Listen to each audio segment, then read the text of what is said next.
Not Quite Right features discussions that are unfiltered and uncensored and may include themes that are inappropriate for younger listeners.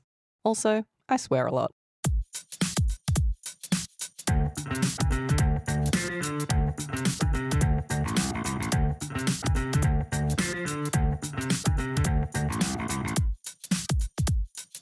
Something doesn't seem quite right.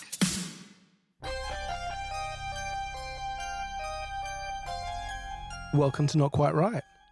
I'm Ed, author, dreamweaver, visionary, plus podcaster. And I'm Amanda. All right, so if you don't know what the hell we're talking about, which you probably don't. I'm not even sure I know what the hell we're talking about at this point, but go on. It's a taste of things to come. In this episode, we'll be talking about Garth Marenghi's Darkplace on Get Wrecked later on this episode. And we'll also be talking about monster sex. It's coming at you. Just on that note, I have a little present for you. Okay. Well, it's sort of a present for the office. It's something for the office here at Not Quite Right, so I'll just get it out. That's what she said. It's this. I made it myself. It's a little jar, and on the front it says innuendo. Do, like a joke, right? Because it's like a swear jar, but it's for us for every time we say some sort of terrible innuendo, as it might relate to the Not Quite Right prize for flesh fiction. Yep. Or just in general, because we're immature. So I thought we'd keep that here at headquarters, and every time we make an innuendo, we can add $1 to the jar. And now I know no one carries cash anymore, so I did go specifically and get some coins. Mm-hmm. So I do have a little bag of coins here, and yeah, we can top it up. I mean, I think I've already done one there. I don't know if that horrible joke will make it to air, but I will. There we go. Excellent. So what's going to happen to that money at the end of the Look, I when was it's full? thinking if our listeners have to suffer through our terrible jokes, then maybe we could give it away as a little prize, a little reward for our listeners for putting up with our bullshit, basically. Yeah. So at some point when the jar gets full or when we decide it's time, maybe we can give it away, have a little comp or something, give it away. Sounds good. All right. Well, I'm sure we'll be able to fill it up fairly quickly. That's what she said. Go on. There you go. Right, here we go. So satisfying. Yeah. I haven't held real cash money in a while. I know. Anyway, so there's $2 in there already. I mean, if we backdated this payment, we'd be in trouble. But we might just start from here and we'll see how we go. All right. Great idea. So you were talking about monster sex. And I don't want to veer off that topic because it's a fascinating topic. Now, I was listening to a podcast just recently and they were talking about how basically that genre has become like $1 billion industry in publishing. And so for the coming year, $1 billion will be made by this kind of fantasy / erotica mashup that has taken the world by storm. And we actually have monster sex as a category on our Not Quite Right prize. For Well, flash fiction. we call it fantasy, but yes. Yeah. But we're hoping. But we're secretly. Secretly, not so secretly hoping for some crazy shit. But yeah, I guess it does appeal to me. Well, look, settle down. From the perspective of it being hilarious mainly. And I think that's what it's about, right? It's not all it's about, but it's entertainment. It's pure entertainment. There's nothing sensible about it whatsoever. There is nothing redeeming about it. It is just silliness. So that's interesting that you take this approach because I wonder if that is what most people get out of it. Oh, look, there's clearly something else going on there. Yeah. But isn't it? Isn't it the entertainment is what I'm saying? And maybe slightly different interpretations of that entertainment. So this is from what I understand from this podcast episode, which I listened to as well. It was from the Front podcast. It's basically the Australian newspapers podcast where they just talk about current affairs and monster sex. And monster sex. And from what I understand, it is predominantly women who are, as they put it, yearning to be seduced by dragons. So as a non-woman myself, That's one way of putting it. Your view on this is it's the humour in it. And we've spoken about inanimate romance before, and that's with authors like Chuck Tingle, that is definitely, the humour is a big part of it. But from what I understand about this kind of genre of fairy smut, elf porn, monster sex, it's not just the humour, right? No, it's not just the humour. No, clearly. There's more to it. But I think there are plenty of people who are reading it because it's just sheer entertainment. You don't have to take it very seriously. You don't have to think too deeply about it, basically. It's just, yeah, maybe I'm all alone here. I feel like I know people who read this stuff, again, a little bit tongue-in-cheek. Like, yeah, okay, it might still be erotic or whatever, but the reason they enjoy it so much, as opposed to just like a standard erotic fiction, is because there's this element of just ridiculousness to it. I don't know. Maybe I'm wrong. Write in. Tell us.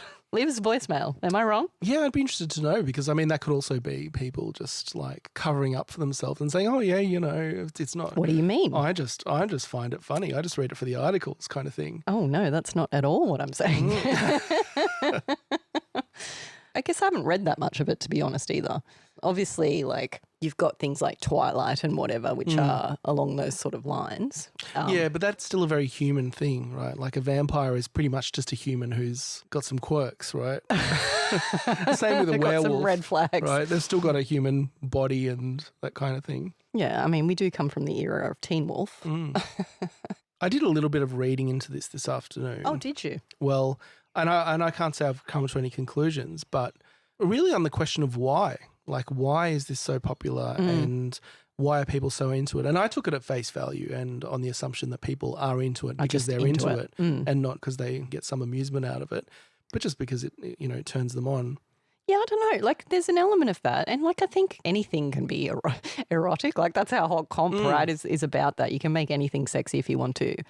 But I think there's this escapism to it. It's like a soap opera, right? Like, and even, okay, let's picture a Bold and the Beautiful or one of those ones. And the men in that, to me, are not attractive, right? It's not, they're all overacting. They're all very brooding and just over the top, right? But I love that shit. It's pure entertainment. And when they're all hooking up and then they're off with the dad and the brother's best friend and all that sort of stuff, to me, that is just absolute mind-numbing shit that I could just sit down and watch and enjoy and not feel like it requires any brain power or any kind of like self-reflection, God forbid, or anything like that. It's just stupid. You don't think that reading fairy smut requires some self-reflection? I don't think it does, honestly. And I think that's the point, you know, because it's just fantasy and it doesn't matter. And I think there is a component of it that is just everyone's inner child wanting escapism and wanting to just like, and okay, it's an adult version of escapism, but just like, I don't want the real world. The real world is scary. The real world's giving me anxiety and depression. And what I would really like is just for my brain to switch off and for the animal in me, the primal monkey part of my brain, to just be happy for a while, you know, and not be stressed and not feel like a tiger's chasing it. It's just happy. It's not thinking and it's relaxed for once. I don't know. Like maybe I'm just talking complete shit here, but I feel like that's something that's missing. We've got all this highbrow shit. We talk about Netflix being dumbed down to the second screen and all that sort of stuff. But ultimately, like these series that are on now, they require a bit of investment, emotional investment, intellectual investment. And I don't know if I've got that to give. All right. So this is your argument for monster sex is a form of escapism and entertainment. But like there is an arousal there. Like there is, and for me, that's the thing that I'm seeking to understand. And you know, I'm coming into this with no judgment. I'm just like, listen, don't judge, as they say. Just trying to understand it. And what seems so, you know, stark and unusual to me is the fact that we're talking about non-humans and situations that could never happen. Yikes. And so, yeah, what's wrong with women? And you've just hit the nail right on the head there, right? Because I feel like women are disappointed in real men. Yeah. I think that's what it boils down to. It's like, listen, Simon from Des's story, Simon is just a complete disappointment and they're like, oh shit, but we're already married or we're already living together and Simon's just been nothing but a disappointment and there he is snoring next to me or whatever it is and now I can just escape into my book and I can pretend that. But wouldn't you escape into like a better version of Simon and not Simon as, I don't know, a dragon? But these monsters dragons, they are better, right? They're still imbued with these characteristics that women find attractive. It's not like they're just a dragon and they're just like a giant lizard. I assume. I don't actually even know, but I'm just making assumptions here that it's still got human characteristics and that it's like smoldering, and sexy and like, I don't know, confident and these things, and not just like struggling in its sales job down at the local, like, I don't know. It's funny because as I said, I did a bit of research this afternoon and the difference between like male and female fantasies. And I went down a bit of a rabbit hole and pay the jar. I feel like the innuendo jar just counts if you make my brain go there, even if you don't say anything. Exactly. And like this is a cliche, but with men being visually oriented when it comes to fantasies and women being more like ideas. Emotional? Okay. All right. Emotional, the romance of the thing. And so when you're reading about like a dragon who's hot and is confident and like you're not picturing an actual dragon. You're picturing Jason Momoa but with like some face paint on or something. or like that Aquaman. The visual of what that would actually be doesn't come into your head. Yeah, so I mean, I think that's jeez, go on. We're going to be like, this thing's going to be full by the end of this episode. No, I think that's probably a fair call. I think it is that emotional thing. I think it is like, you could put Simon on the page there, but like it's just that emotional aspect isn't connecting. But you've got this fantasy where it can be whatever you want to make it, and it's okay. It's a bit over the top and whatever, but I suppose you can imagine whatever you want to fill in the blanks around that. I wonder if there's also some permissibility thing with it, because you mentioned like you've talked about it with people and like it's it's an acceptable thing because it's not like it's so silly, because it's not so direct. It's not like I enjoy reading like smut about, I don't know, go on, actual human people and in actual scenarios, real scenarios, you're like, you can fob it off as being about I don't know, a fairy or an elf or whatever, and you can pretend you're not that into it. Yeah. I mean, possibly. And again, I don't think I've really read any. I really need to go and educate myself. Like we read some Chuck Tingle, but I don't think I even went down the monster path because it didn't really appeal to me because I was there for the humour. So when he started talking about Bigfoot and stuff, I think I read a dinosaur one, but that wasn't for me. Yeah. So I should go and read some of these more popular novels. Well, we'll be able to read a lot more in our prize for Flesh Fiction. I hope we are educated, and maybe I will form a new opinion on exactly what appeals to me. Yeah, I'm looking forward to that because we've got quite a number of different categories there and, some things that are more my thing than others, I guess you'd say. So, looking forward to reading some really interesting, thought-provoking pieces. And we already have been getting some entries already, like pretty much daily since the comp opened. So that's really cool. And I've read a few. I've snuck in there and read a few. And there's some good stuff in there and some really fun ideas, some really funny ideas as well. But just some strong writing too. Like from what we've received so far, I've been pleasantly surprised at the quality. I've glanced at a couple and I haven't read any in too much detail, but I've looked at the entries that have come through and the categories that have come through and like the spice level.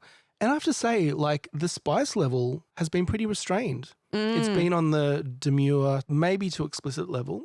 Yeah, but very little on the intense side of the spectrum. That's very true. Yeah, so welcoming some more of that into the mix. And what I did find interesting as well, and I don't know whether it's a cultural thing, like I wouldn't know until we, I guess, reveal who wrote the stories and so on. But some of those spice ratings, it's very subjective. Yeah. Like I've seen ones where it's been rated intense and then I go to read it and I'm like, this is closed door. Yeah. And I'm like, I think we have a very different view of what intense means. So that's interesting too. Like obviously people's thresholds for what is in your face, so to speak, is, a bit different. You're going to pay the jar? And that was one of the things that the podcast actually mentioned was that this transition from more closed door stuff to more explicit writing has been, I think, facilitated by the whole monster porn genre. Maybe because people feel more comfortable with it when it's not people. I don't know. Yeah, I don't know. I'd be interested to hear from fans who are like really getting into it. Like, what is it exactly? Am I right? Is it this escapism side of things, or are you just really into it? Or is it like, okay, this is a safe way to be exposed to these themes? And because as well, like you say dragon versus fairy, they're very different things, very different vibes, right? Yeah. So are people really into the dragon or not? Like, would they seek out only dragon stories? Or are they open to that whole genre because the genre is appealing? I think that's an interesting question as well. What I also think is interesting is it's not necessarily something that is like new, that's come out of the blue, right? Because you've got history, you've got like mythological creatures like centaurs and things like that that have also that kind of implication as well. And some ancient stories have like a sexual nature. Well, even mermaids, right? And Yeah. like all of that. Yeah, that's true. People have just been fucked up since the dawn of time. Like, so, for example, just something that springs to mind, if we think about Twilight, right, which is obviously pretty tame, but it's along those lines, right? And you can be Team Edward or you can be Team Jacob. And you're talking about the preferences of women and stuff. But you're not Team Edward or Team Jacob because one's a wolf and one's a vampire. Like, I mean, there would be people who are more vampire fans, for example, who find that attractive, I suppose. But really you're Team Edward or Team Jacob because of the way they treat her and because you find them appealing as a character and because you like their personality or their, you know, their sex appeal as a character, not because one's a wolf and one's a vampire. I don't think. Like, at least I don't think. No, I agree with you. I think it's much more on the relationship. But that's why, you know, Twilight, for me, apart from the fact that they do change into werewolves and have vampire fights and stuff like that, like the romance side of it, they're very human. You know, there's not, I haven't read those books and I haven't seen all the movies, but I'm pretty sure Bella doesn't have sex with Jacob while he's a werewolf. But I could be wrong about that. I don't know that they do at all. Do they? I don't know. I'm not up on it either myself. But like, there is, for example, a huge element of that vampire storyline which comes into the romance, which is that he's like, I find that story quite problematic in the sense that it's kind of romanticizing abuse, I think, in a way. But there's this whole aspect of the storyline, which is basically that Edward's just constantly fighting his desire to kill her. But they're just like, this attraction is so strong, but it's so strong that he just wants to kill her. Like, that to me is hugely problematic, but that's what appeals to a lot of people, that kind of intensity that comes with that. So that is certainly part of that character, but again, is human in many ways as well, like a relatable as a human trait.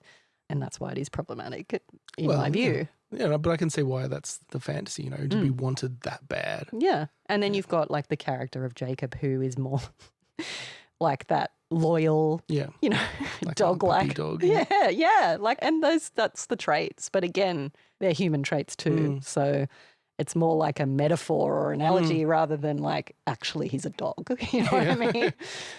And actually, we forgot to mention, we got so excited about our monster sex discussion, we forgot to mention our wine for this evening is Hearts and Bones Chardonnay from the Margaret River, brought to us by Naked Wines, who are a sponsor of our Flash Fiction contest. So if you want to win some wine and you live in Australia, because we're only going to ship it to Australia, check out the Flash Fiction competition. Hearts and Bones, that's very apt.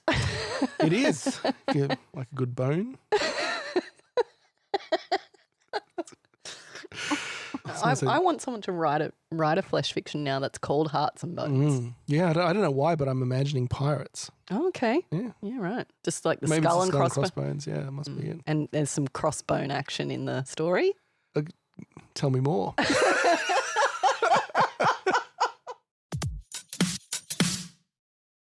Well, I got a lovely email that I wanted to share from Linda Atkins, who we're actually going to see perform at the end just of a couple the month. of weeks. Yeah, so, and in fact, you know, possibly before this episode even goes to air, knowing us.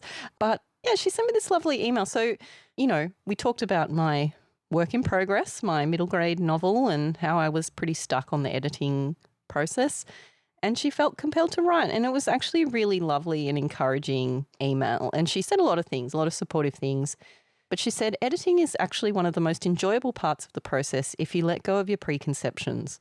The book has been written, the outcome is known, and now in the rereading you can tweak and streamline your characters.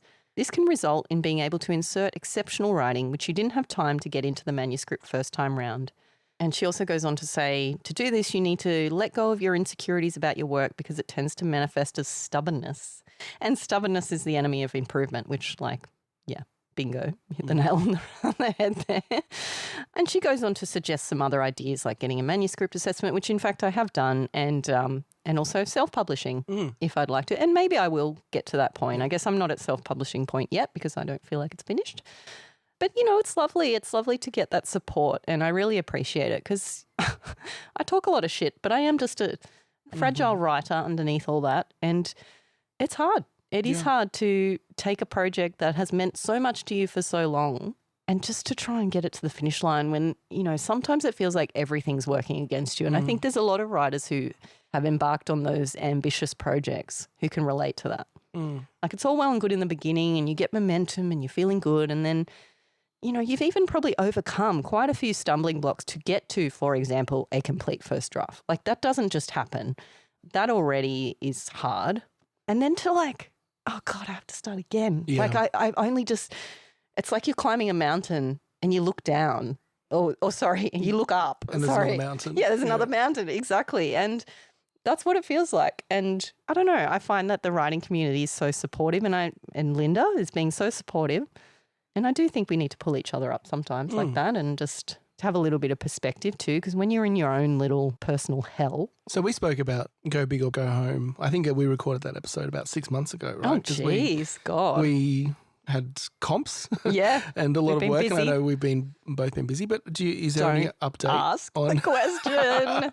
No, there's no update. I mean, I guess going into this year, I told myself I wasn't going to do any writing this year, and in fact, I wasn't even going to enter any comps myself this year because I wanted to focus on growing our comp and really investing in making that a meaningful experience, and so giving people more value for that and more, for example, writing advice and stuff alongside all that side of things. So no, my book's been completely on the back burner, and honestly, I don't know if or when I'm going to ever get to it. It's sad. I'm not in a phase where I feel like I want to get into it. I want it to be over and gone, but I'm not feeling like enthusiastic about it. Let's put it that way.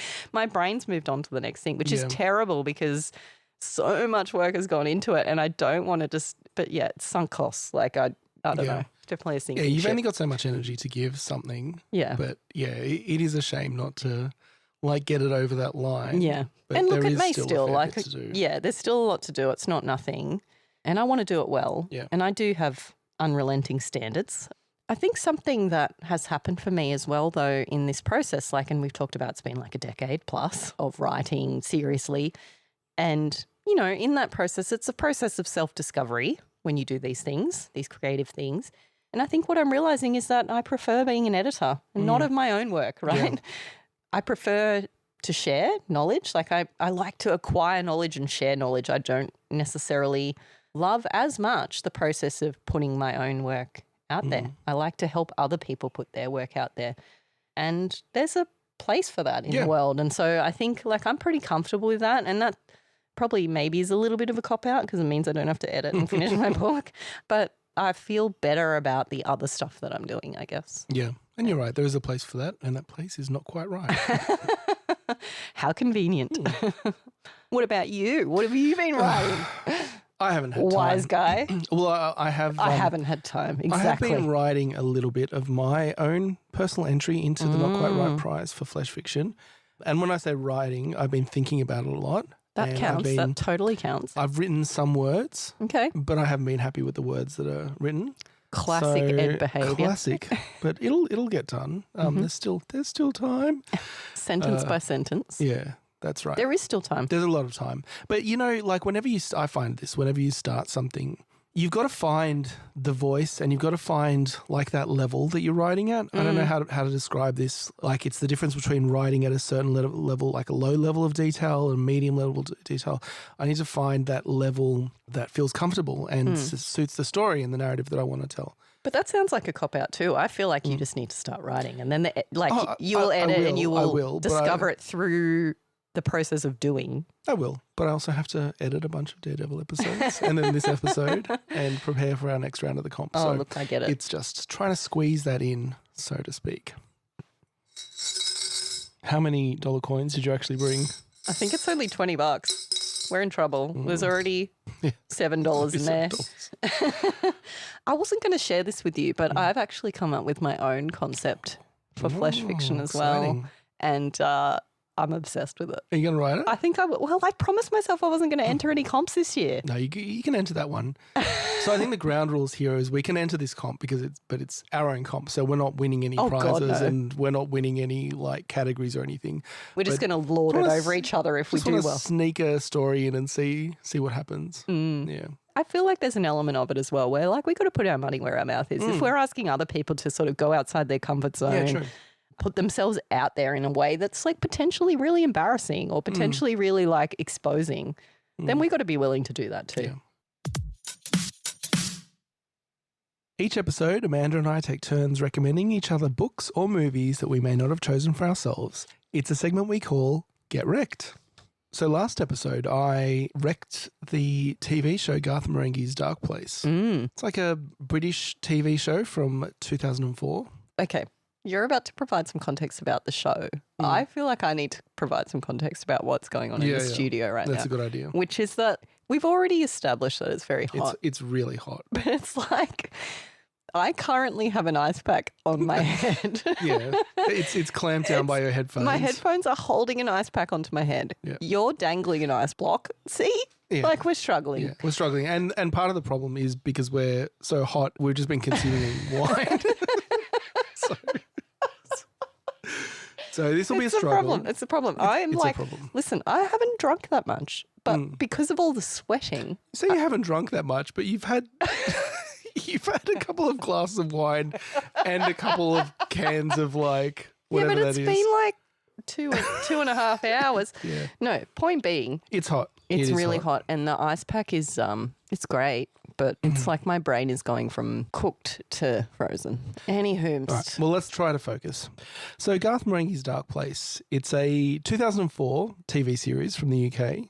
It's written by Matthew Holness and Richard Ayoade, who people would know from potentially the IT Crowd as Moss on the IT Crowd, and also starring Matt Berry, who's also in the IT Crowd. You might know him from What We Do in the Shadows, Toast of London. He's in a whole bunch of other stuff. And also Alice Lowe is the fourth of the main cast there. And the premise of the show is like it's multi-layered, right? So it's meta. There's a show back in the 80s and it's called Garth Marenghi's Darkplace is the name of the show. And Garth Marenghi is a writer, like a pulp horror writer, like a Stephen King, but dollar store Stephen King, I guess. And so this is a show that he had back in the 80s, and like we watched the show play out. But there's another level above it, which is that it's like a DVD commentary on the show. Yeah, because isn't the whole idea that they made the show and then it never went to air? And he's telling himself it never went to air because it was too edgy or whatever, but actually it was just shit and it never went to air. But now, like however many years later, decade later or whatever it is, he's been called back to kind of, provide like almost like a DVD commentary on the show. But this is essentially the first time it's ever aired. Yeah, I'm not sure if it's never aired or if it was just a complete failure at the time, so that's not clear. But yeah, there's those two levels, and so you've got all of these characters like Matthew Holness plays Garth Marenghi, who's the writer, but he also plays his character in the show, who is Dr. Rick Douglas, MD. And, there's a problem when MD has to get added to the end. Do you know what I mean? Like, but I think that's a throwback to like American shows of that era, like 100%. Doogie Howser, MD. So Richard Ayoade also plays Dean Lerner, who is the producer of the show, and also Thornton Reed, who is one of the stars of the show, like the administrator of the hospital. And he gives like two performances as Thornton Reed. He's a guy who absolutely can't act and is very similar personality-wise to his role as Moss on the IT Crowd, like the same kind of vibe. Well, you say that, but also there's this sort of creepy, like lecherous tone to this particular character that's not there with Moss. Like Moss is very much like an ingenue or whatever. Yeah. Like he's very innocent and kind of oblivious to what's going on around him, whereas Dean Lerner is... Well, that's the difference. So Thornton Reed, like the character who's playing, is more like Moss, but Dean Lerner, who is, Richard Ayoade playing Dean Lerner, playing Thornton Reed. So I'm lost. Dean Lerner is like more of that lecherous kind of character. But yeah, so there's different levels to this show. So there's only 6 episodes. It's like a limited series I'm not sure if it ever had potential as like a second season or if it was just like one and done. I think they probably did it in one, like it didn't need another 6 episodes.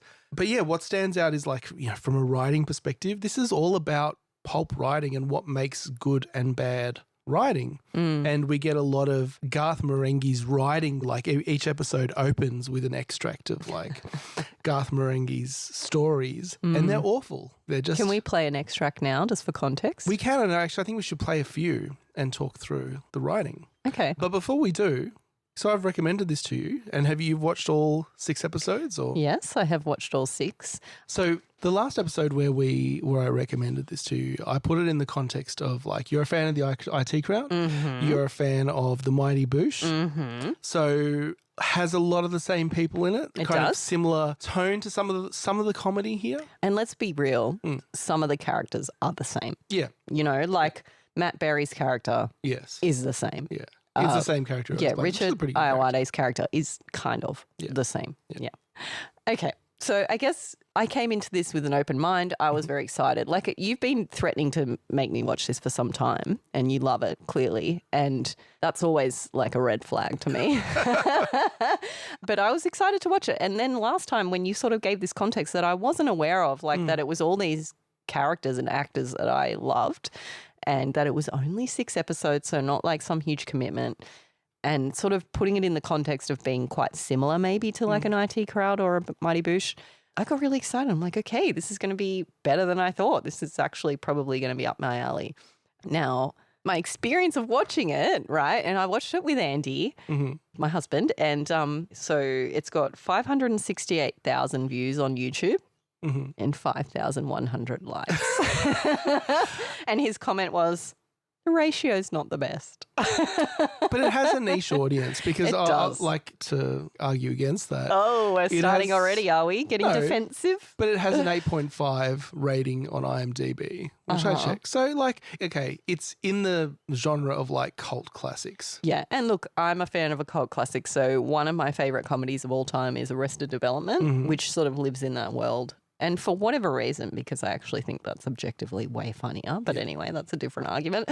But, all that aside, like I went into it very ready to enjoy it. You had talked about also, like on top of it being all those things, it was also about a writer. Yeah. And it's jokes about a writer.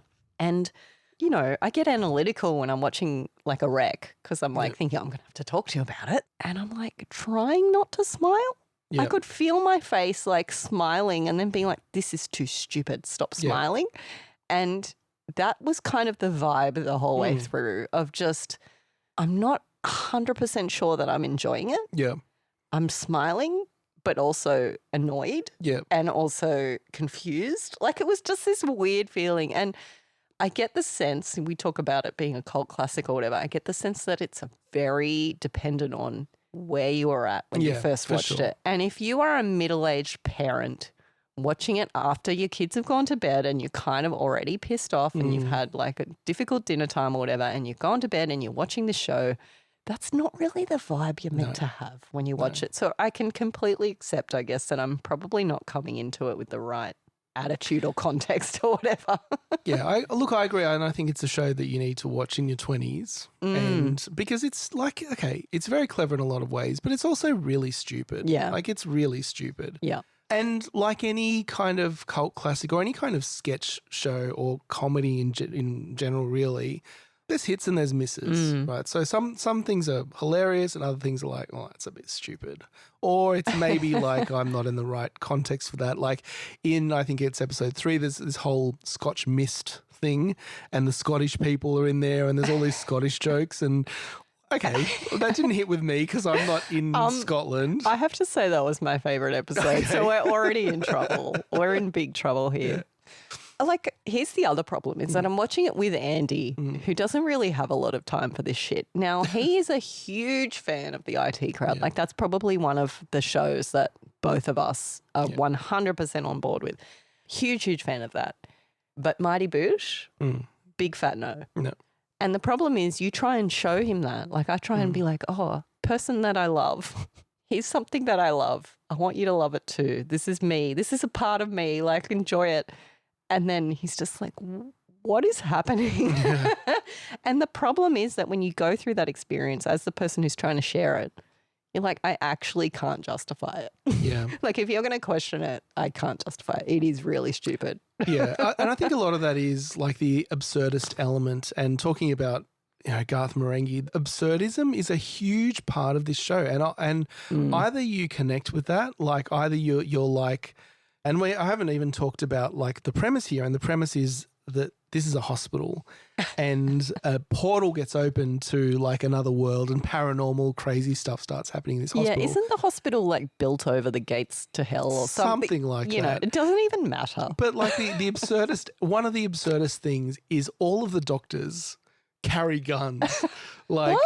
You keep saying stuff to me, and I'm like, they're all this like is new information. Thornton Reed, Richard Iowati's characters, in like every episode, pulls out a shotgun and starts shooting, and Sanchez pulls out a gun and starts shooting on multiple occasions. They've all got guns. It's a hospital. Why have they all got guns? And that's what the absurdist thing. See, this is my point. The problem is that I did not even notice that. That is the problem. In the episode where Liz, one of the characters, is telekinetic, and I thought this would have been the one that resonated with you most, because she's brought to breaking point and she develops these telekinetic powers and takes over the hospital and starts yeah, exactly. And Dr. Sanchez, Matt Berry's character, he's shooting, and then the gun starts turning around on him. And he manages to throw the gun to the floor, and he pulls out a second gun out of his sock and starts shooting the first gun with it like he's a doctor, Okay. So another, I guess, overarching vibe to me of this series as I was watching it is it just made me reflect on Anchorman. Mm-hmm. Right. And so my experience of watching Anchorman was that friends were obsessed with it. Thought it was hilarious. No, also, I think I have the same experience that everyone loved it and quoted the hell out of it. And then you watch it and you're like, yeah. Well, yeah, they're like, you have to watch this. Yeah. It's the funniest shit ever. You got to watch it. And then you watch it, and I watched it. I'm like, this is stupid. And it annoyed me because I guess I don't know if this is normal or if I'm more susceptible than others, but if I get something oversold to me and then it's disappointing, like that hits me way harder. Yeah. And I'd much rather someone just be like, yeah, watch this, and then I'll love it. Like, I don't know if it's some kind of ODD or something that I have. But anyway, that's what happened with Anchorman. That people were like, you got to watch it. It's so funny. You're going to love it. And I watched it. I thought it was stupid. And then subsequently, it grew on me massively. And it's one of the most quotable movies. It's incredibly hilarious, like in hindsight. It's one of those ones that like is an experience and is like a cultural moment more than it is a movie. And if you watch the movie start to finish, it's still a movie and it's fine and it's entertaining, but it's those moments in it that are like so incisive and so hilarious that you can quote and apply to other situations that are like, that's what makes it enjoyable. Yeah. And I think that's how I was feeling about this. So I'm watching it and I kind of was struggling, but I'm thinking, no, it will grow on you and you just have to let it grow on you. And I feel like it has. So I guess that initial watching, I'm there like trying not to smile, thinking this is some of the dumbest shit I've ever seen in my life. Yeah. It's deeply insulting on every level and also like juvenile and not clever. And then when I was like compiling some quotes, when you just go from quote to quote, it's actually like bloody hilarious. And that's the thing. And I agree. This is one of those ones that I think if someone had recommended this to me, I would have gone, whatever. But if you find something like that yourself, then you're like, how is no one talking about this? And you're with your mate who also finds this shit hilarious. Like if you're with the right people. But here's what I mean, like I'll agree with you. There's good and bad here. There's some great quotes, some funny quotes, and then there is a lot of stupid shit. So it's not a wall-to-wall intellectual feast, you know what I mean? But there's a lot there. And when you kind of condense all the great stuff, it's a great clip show kind of thing. Yeah, it's a great clip show. I would say that. And from 6 episodes. But like if you compare that to another series like Fawlty Towers, for example, I feel like the character development and so on in a show like Fawlty Towers is much stronger. Yeah. And so, yes, maybe the quotable factor is probably similar. Like there's some great quotes from Fawlty Towers. There's some great quotes from Darkplace. But as an experience watching it, it's more cohesive. It's less stupid. Even though silly things are happening, it's kind of a bit more strung together and a bit more thought out. So I think with Darkplace, there is a lot of attention given to a lot of like subtle details and all of this effort being put into making it look like a poorly produced piece of work that, you know, the maybe after 6 episodes has maybe outstayed its welcome. But, you know, there's framing of shots that is off. Like there's one of the temp that comes in and every angle of him is just slightly too high. The audio is off between the characters. There's awkward pauses. There's just bad framing, bad continuity. All that kind of stuff adds to like all the visual humor of it. It's also like not that funny. It's pretty funny, but it's not that funny. It's obscure if you're not someone who's aware of framing, for example, and not picking up that that's a joke. You're just like experiencing that as kind of shit. And I think that's a problem with this show. And yeah, it's poorly produced. It's poorly written because that's half the joke. But at the same time, like, okay, I guess a comparison that stands out to me is, and I'm not sure how many of our listeners are familiar with Kath and Kim. Kath and Kim is a famous like Australian comedy in the vein of Fawlty Towers or whatever, like poking fun at a specific type of Australian person, Australian women. So Kath and Kim, it's a mother-daughter and they're a bit bogan, it's a bit rough.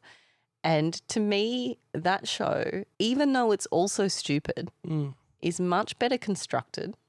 There's a plot, there's a story, there's character development. And while those characters are comical and farcical to a point, they're also very real. Yeah. And so everybody can see Kath and Kim and be like, either there's a part of me in that or someone I know or someone in my family. Whereas in Garth Marenghi's Darkplace, I think it probably goes that one step further into the absurd. Yeah. Where there's sometimes where Garth Marenghi is this identifiable kind of egocentric author character who you've seen before, and that's amusing. And then there's other times where it's like, okay, now it's just too farcical and it becomes unrealistic, unrelatable, and therefore less funny. Like it's not funny, but it's less funny because it's not real anymore. Yeah, that's true. I think it's a victim of its own premise, and there's only so much you can ride that same kind of joke and that same premise. And I think by the 5th or the 6th episode, you're like, all right, like I've had enough. Even though there were some great bits in the 5th and 6th, the last episode. Hang on, we've got Scotch Mist is episode 5. Yeah. And episode 6 is The Creeping Moss from the Shores of Shuggoth, which I think is the broccoli. It's the broccoli. And that whole episode is just strange and stupid. But it has that musical number in it, the One Track Lover, which is so good. I'm a one track lover. Why won't she be mine? I wish I was more attractive like Douglas. Still, one can only dream.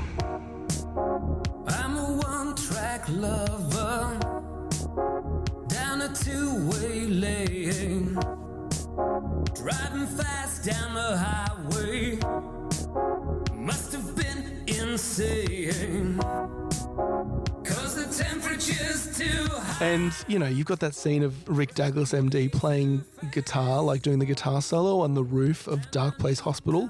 But it's not even a guitar in the song, it's a keyboard.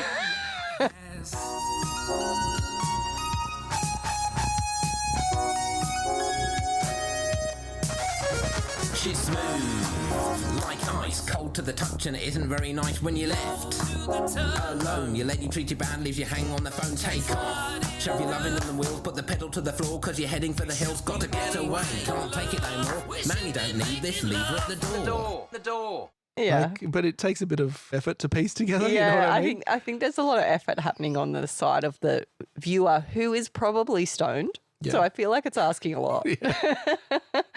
Yeah, I don't know. Like there's a level of inaccessibility to some of that humour that it's like it's all an in-joke and you're not in on it. And I feel like you need to get your audience in on the joke a little bit more. And like there are these moments and that's when the quotes become funny. So I need to lighten my own mood by reminding myself of some of the funny quotes. So The human spirit cannot be overcome. You know, as a writer, if you took away my paper, I would write on my heart. If you take away my ink, I'd write on the wind. Like, that's just... But the last bit of that, it wouldn't be an ideal way to work. It wouldn't be. And this is the thing I can relate to, and this is where my prejudice comes in. And there is a type of writer, which is this like privileged middle-aged white man. Okay. They get their shitty half-assed comedies produced, but there's a level that it's real where they actually do think they're pretty great and pretty funny and aren't open to criticism and put this stuff out there, and we've just got to accept it. And there's not an effort to bring the reader or viewer, in this case, along. It's just like, if you get it, you're in our team, and if you don't, well, that's your problem.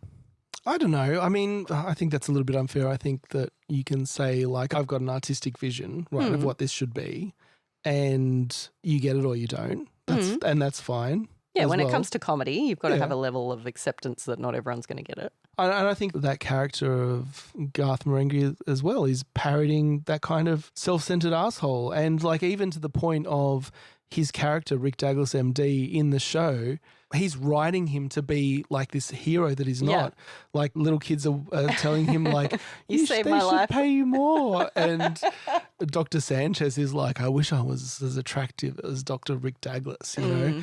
So like it is a parody of that. And I don't know if it's fair to say like, oh, it's exclusionary in any way. No, okay, it's a parody, but at the same time, this guy, Matthew Holness, the writer, the one who is Garth Marenghi, is touring around being this character, right? Being Garth Marenghi. So there's live shows.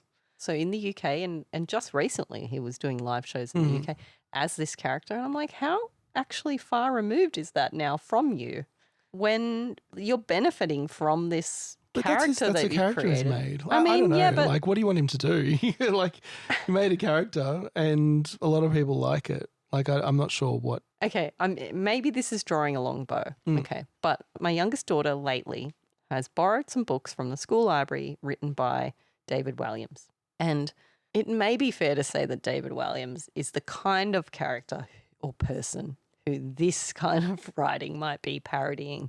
In David Walliams' case, he's writing for children. But reading his books, personal opinion, they're shit. I find it hard to get through them. There's moments of levity. There's moments where it's clearly fun for kids and the kids are rolling around laughing. And then there's a lot of moments where it's just badly written. And, you know, he's a celebrity. He's writing children's books. We all know how I feel about that stuff already.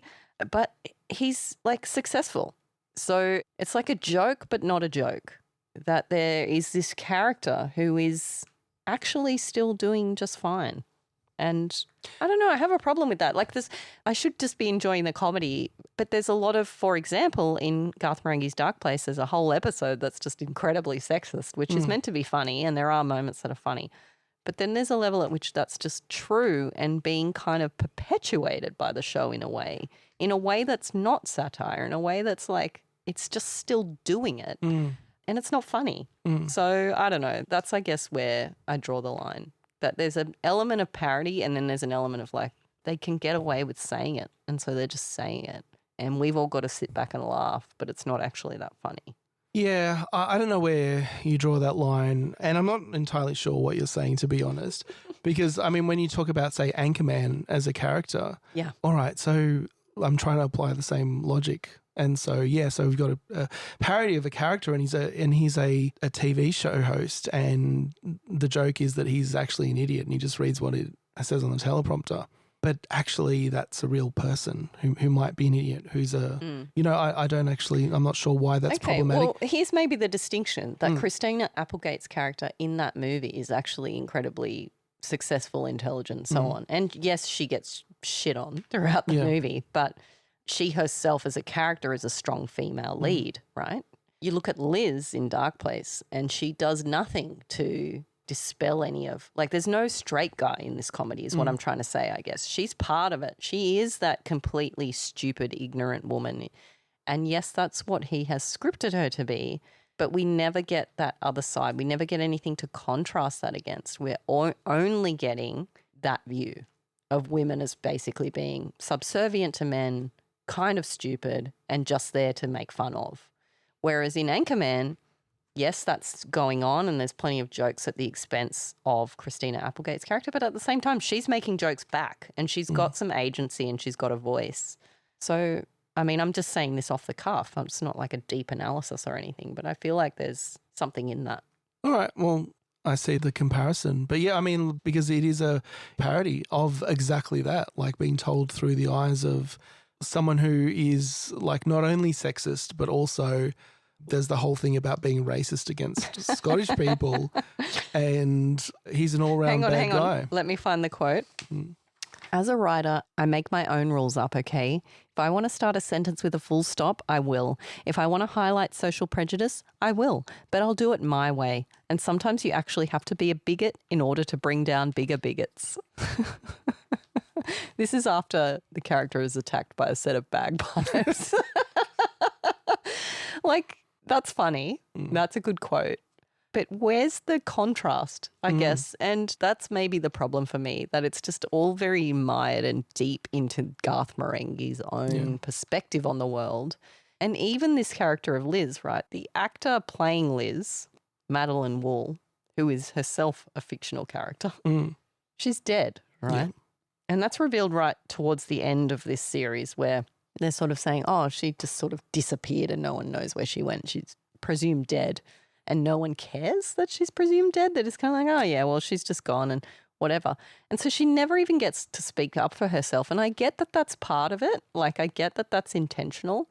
But from my perspective watching it, it's like, well, where's the light to this shade? Like, she's just dead now. And how is that funny? I'm not sure that we are given the opportunity to find the lightness in that. I mean, that's fair.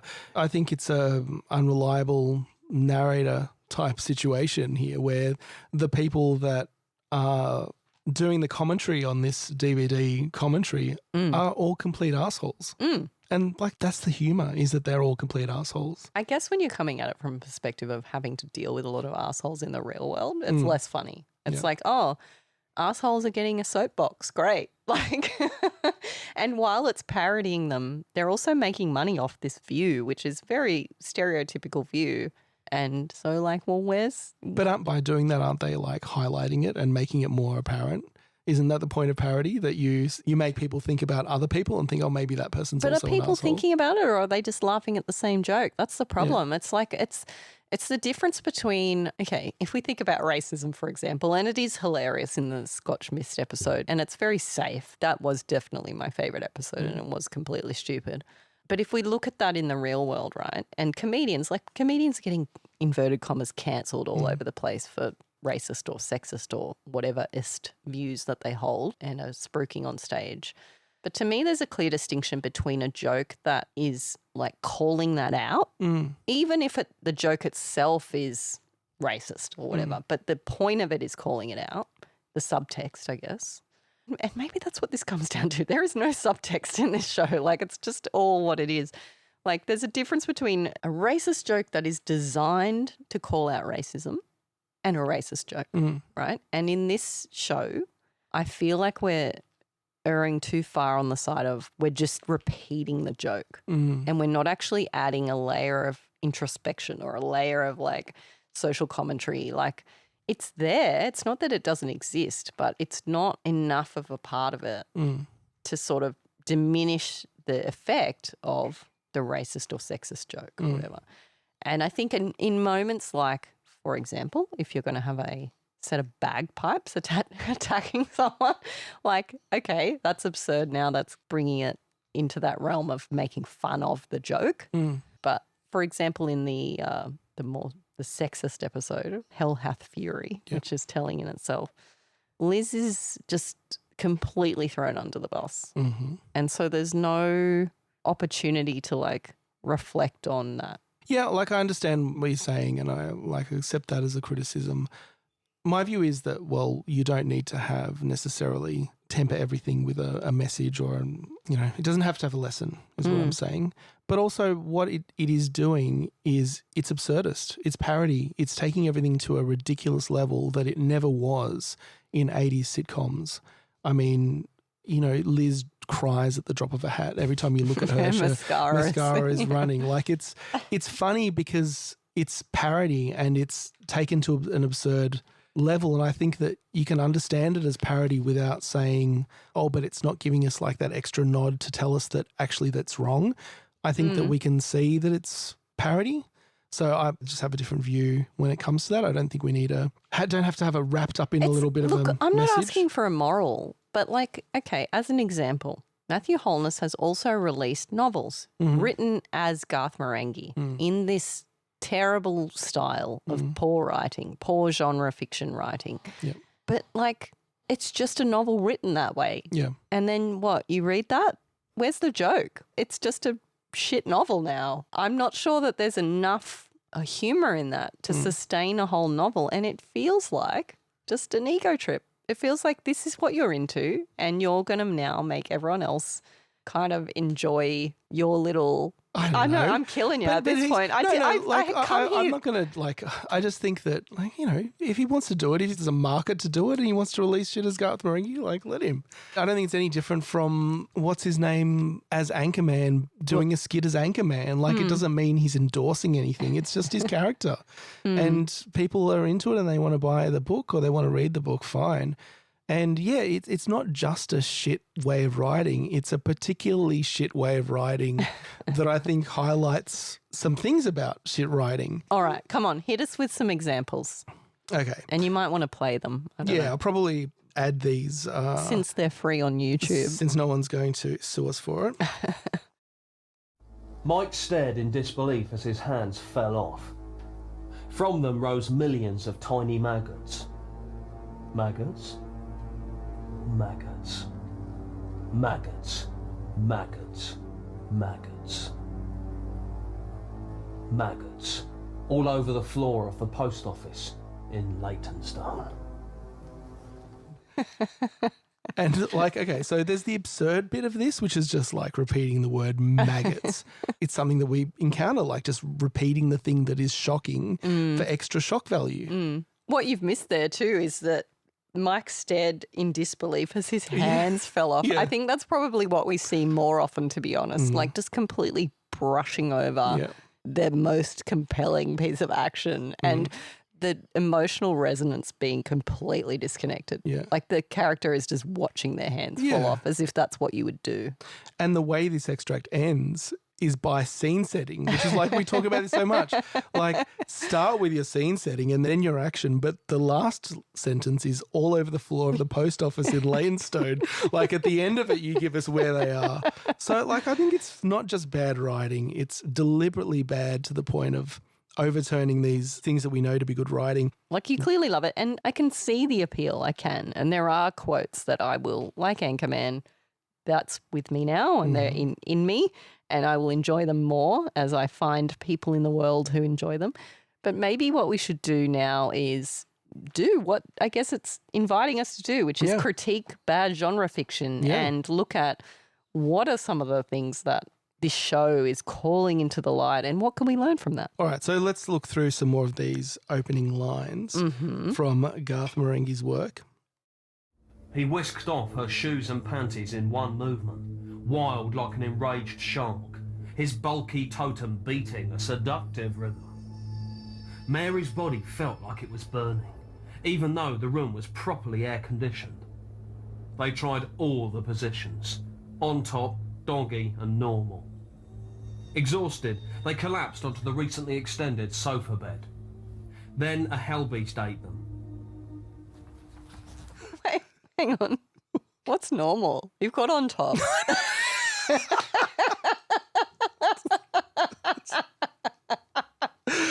I get it. Yeah. That's the joke. So that ends with like exactly what you're saying. The critical piece of action is just glossed over, the hell beast. But there's so many tidbits in there, like the totem beating a seductive rhythm. There's all the positions on top of doggy and normal, and we're left to wonder what normal might be. There's Mary's body burning, though the room was properly air conditioned. Love it. And finally, they collapsed onto the recently extended sofa bed. It's like, how do you describe that? Because that is something that we point out in writing. Like, exhausted, they collapsed onto the recently extended sofa bed. Like, you're just inserting a piece of action. Unnecessary, I think, is important. It's Just an unnecessary sofa bed. detail. Like, we assume it's extended. I mean, I feel ridiculous saying it, but if we go back to Poe and Poe's single effect, like we're talking about, okay, she's burning. But even though the air conditioning was fine, like you're completely jarring the reader with what they're trying to be focusing While thinking that you're emphasizing it as well, like adding to it. Oh, even though the air conditioning was on. I mean, this is pretty bad writing. I'm not sure we'd encounter anything quite that out there. I did enjoy, though, that it was like this erotic fiction kind of coming into it as well, like randomly. So when he you does watch moonlight as a erotic fiction writer. Does he indeed? does. Well, I guess in the context of the show, it kind of just appears out of nowhere. Like all of a sudden there's this kind of erotic tone to it. And he almost is like quite an asexual character because he's got Liz throwing herself at him all the time, completely disinterested in Dr. Sanchez, who is evidently far more charismatic. And he's just kind of like, whatever, I'm not attracted to you. But like, what is he attracted to? The eye child? I don't know. No, I think he's just attracted to himself, right? He's completely self-absorbed and all of the other characters are just there to like make him look good. The moonlight shone down on the place unhindered. The gnarled parapets jagged upwards like a bony hand of icy indifference. In the background, there was a pigeon. Who knew how long the place had stood there? 40 years? 50 years?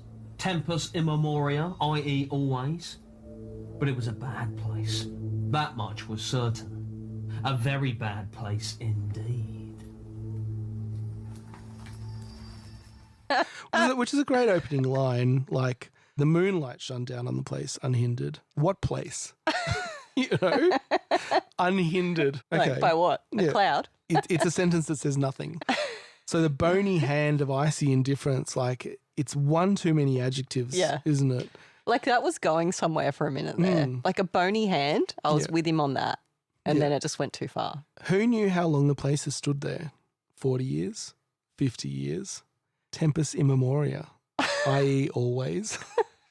And this is the little quirk that Garth Marenghi has, is throwing in obscure words in different languages and then explaining them, which is funny. Nina's eyes popped out of what was left of her back. Why, oh why, had she opened that tomb? The sand turned red. This was because she was bleeding on it. Blood. Ruby red blood. Her blood. Blood. And piss and shit. This was the worst day of her life. I mean, this is funny in the context of the show, but reading a whole novel like that, I think the humour would be lost on me pretty quickly. But just like, okay, that last snippet, ending it with "this was the worst day of her life," unnecessary narration to top it all off, to top off that absurd situation, and completely dissipating all the drama you've established. Yeah, and also like you've established his blood, and you've just thrown in and piss and shit. Like, well, there's another line that's just like that. Something was pouring from his mouth. He examined his sleeve. Blood? Blood. Crimson, copper-smelling blood. His blood. Blood. Blood. Blood. And bits of sick.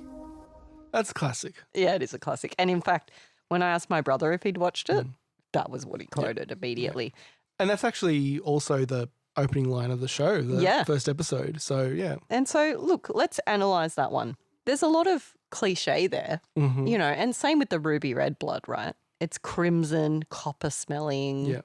Like, we get it. We know what blood is. We know what blood is. Yeah. Like, where's the value add in all of that? We've spent about 10 words just telling us it was blood. And then obviously tacking on and bits of sick. That's just for comedic value. But if from a realistic perspective, if you were writing a piece of flash fiction, for example, and you're just really focusing in on something and then you just want to throw something else in there, like that's a problem. You need to balance out what you're getting the reader to focus on. It's a misguided attempt to elevate the drama. I think that's what it's parodying. But also, like, this reaction, like the slowness of that. He examined his sleeve. Blood, blood, crimson, copper-smelling blood. Like, if I was bleeding and it was on my sleeve and I looked at my sleeve, that's not how I would You wouldn't react. notice the smell. I'm not saying it's crimson. I'm not smelling it. I'm just like, oh shit, I'm bleeding. Yeah. And I think that's the problem here, and probably throughout Garth Marenghi's stories, is that there's this lack of emotional resonance. And we saw that a lot in the most recent competition, this lack of emotional resonance where people were just, things were happening, but we weren't getting a realistic human reaction to that. Now, when you're writing, that can kind of pass by the wayside because in your head, things are happening a certain way. But as a reader, if your character is not doing something or not responding in a realistic way, then it's very hard for you to respond in a realistic way to what's happening. So if the character is bleeding and they're there just doing a soliloquy on crimson blood, like that's very, very hard to relate to. You need to make sure that your character is reacting in a realistic way so that now I as a reader can be like, oh shit, it's blood. They say, oh shit, it's blood. I can be like, oh shit, it's blood. And then we move on to what's happening next in the scene. I'd like to call out one more quote. This is not from Garth Marenghi's work. This is from the dialogue with him and Dean Lerner when they're talking about the show, and it's relating to erotic fiction, so it's very pertinent. As a horror writer, there are certain words you don't use when you're writing a sex scene. Balls, knickers, scrope. It's not clever, it's not sexy, it's bad writing. I read modern writers and it's screw this, he licked her, she sucked that, he bit the other, you know, someone put it there, he held it. It was at this frequency. I mean, where's the sensuality? Exactly. Where's he glided in liquid smooth? Where's her wispy mound? Where's her sacred V? Honeyed lining. Her mossy cleft.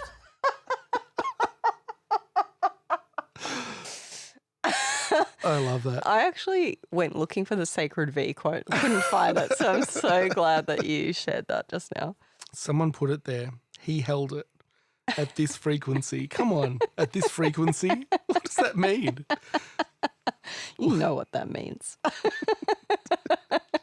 And I agree with a lot of. I don't agree with everything you've said about this show, but I agree that it is a mixed bag. And I wouldn't say that I love it unequivocally, but what I think is it does some things really well, and I love those things about it. And I think one of the things it does well is this parody of bad writing. And it does it not just like as a throwaway parody, it does it with a little bit of thought about like what makes these things bad. I guess that's probably where I struggle, which is, first of all, some of the things that they're parodying, they're just triggering me because it's not evidently enough of a parody and it's more just like this is actually perpetuating it.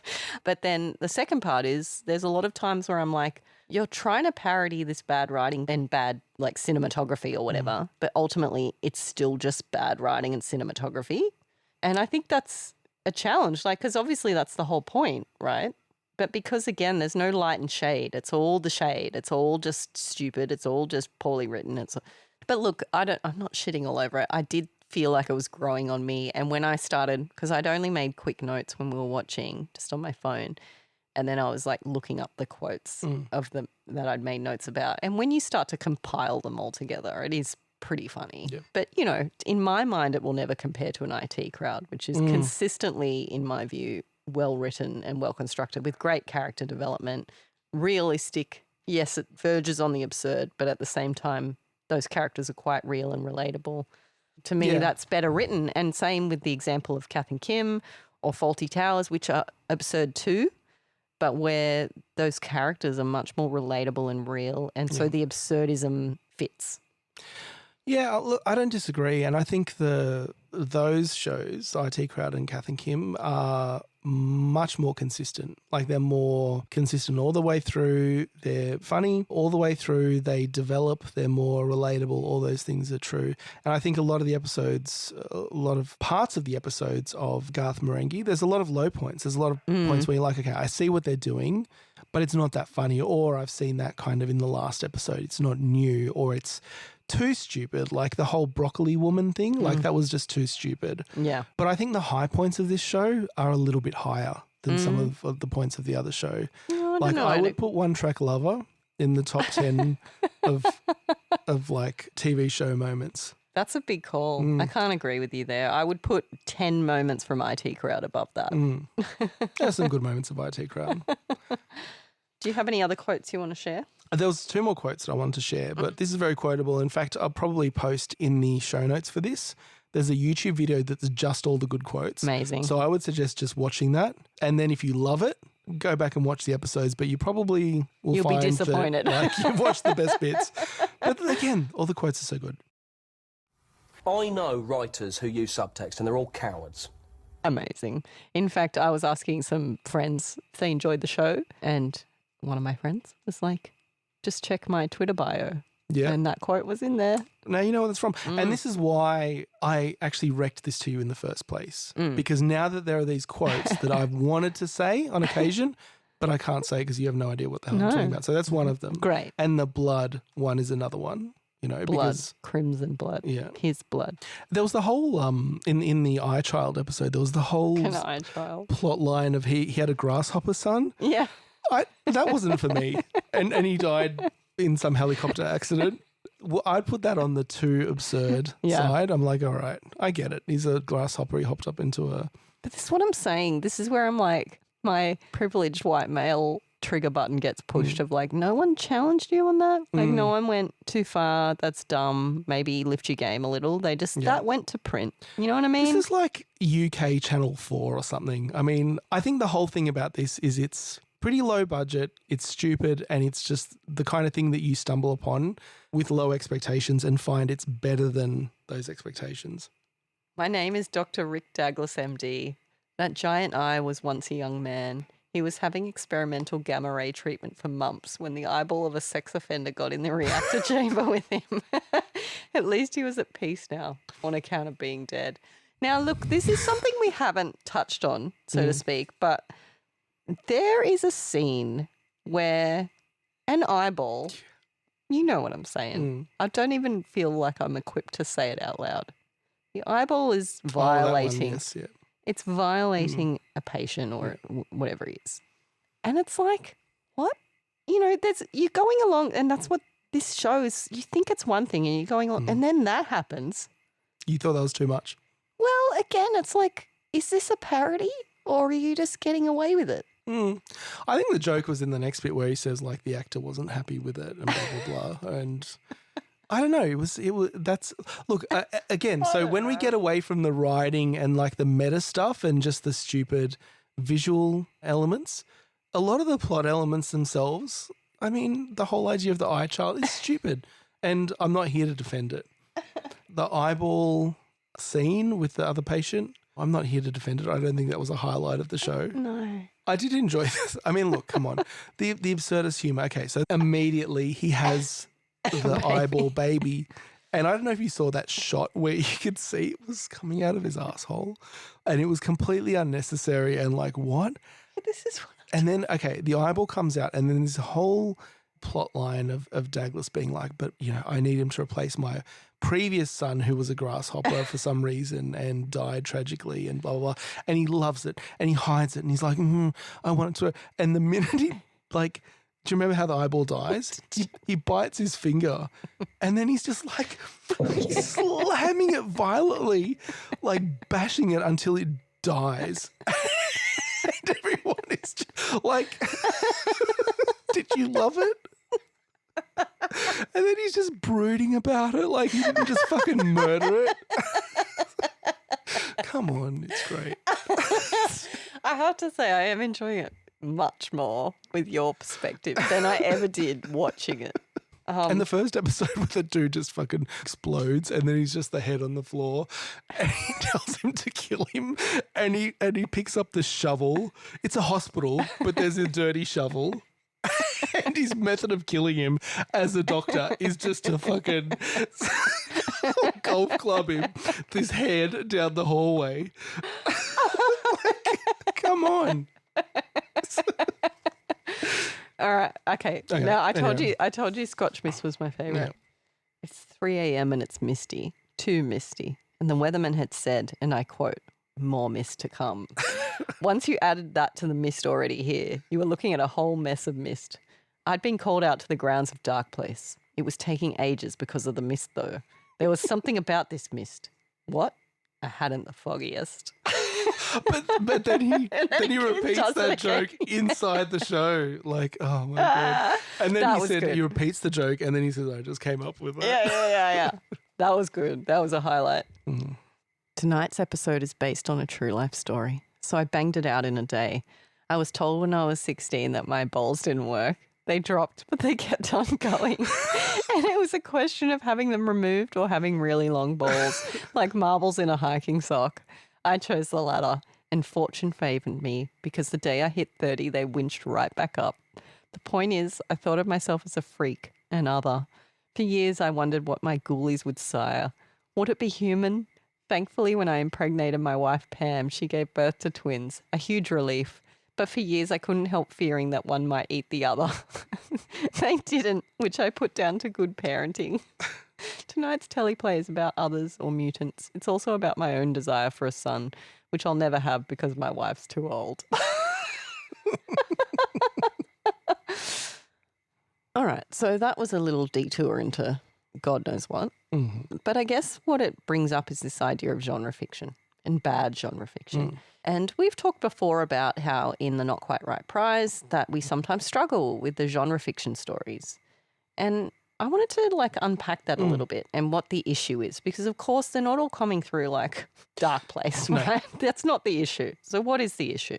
And so I think there are a few. So there's different types of genre fiction, right? So when we say genre fiction, we mean like a bunch of different things. Sci-fi, dystopian, fantasy, mysteries, romance, these stories that rely more on like a certain genre than they do on the story itself. And there's certain expectations around what that's going to look like. Yeah, and I guess that's what they have in common, when we say genre fiction, whereas they encompass all of these different genres and different styles of writing. What they have in common is that they have, I guess, tropes and structures and expectations that are common towards them. So when you write in a genre, like you've got this prepackaged way of writing in that genre.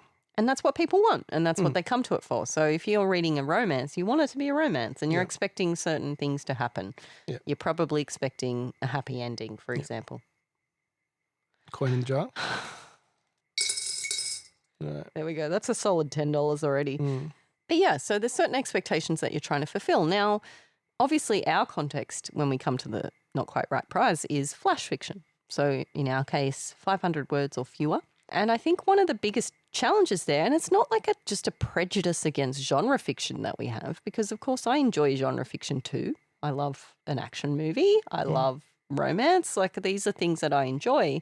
But when we come to judge the comp, some of the common issues crop up time and again. And so what might feel to the author like a strong story is actually not being received in that way. And I think a big one, and probably the biggest one, when it comes to the sci-fi and fantasy genres, is there is simply not enough time for the world building. And in those genres, that is what it's all about.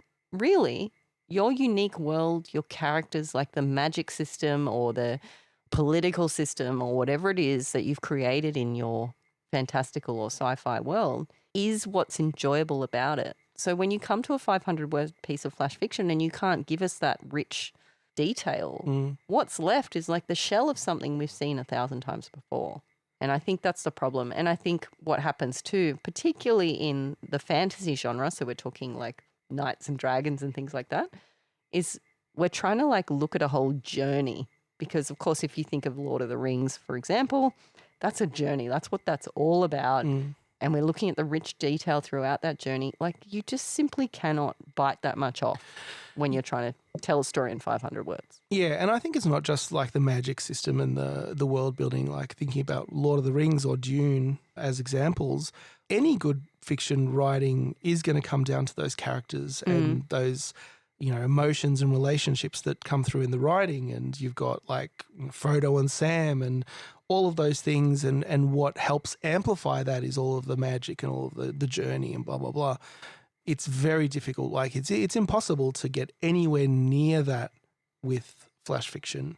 When you're talking about one character, maybe two characters, and trying to, get deep into them, it's barely enough words to form a connection.